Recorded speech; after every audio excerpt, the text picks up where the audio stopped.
Неправда! Секој трет тепач на жени во регионот се извлекол само со условна казна. Овие поразителни податоци се добија по направената анализа на 6-месечната работа на судиите на предмети поврзани со семејното насилство.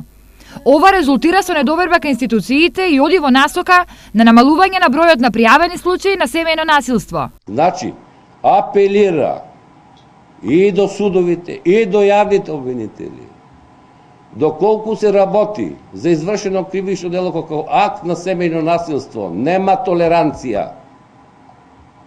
Нема да се дозволе некоја жртва да биде психички, физички или сексуално малтретирана, на насилникот да му се дајде алтернативна мерка или народно, ние што викаме, условна осуда.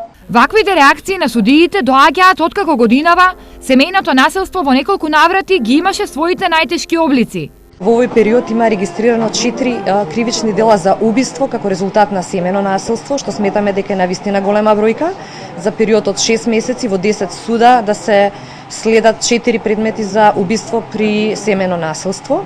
5 предмети се однесуваат на тешка телесна повреда при семејно насилство и како што напоменав 20 се однесуваат на телесна повреда. Добра вест е што законските измени сега нудат поголема заштита за жртвите. Сега не се истерува жртвата од домот, туку сторителот се истерува од домот.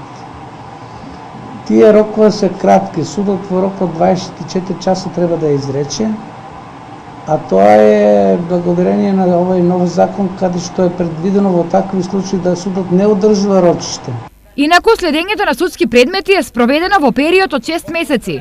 Опфати наблюдување на 80 судски предмети за насилство врз жени, односно 188 судски рочишта во 9 основни суда во државата.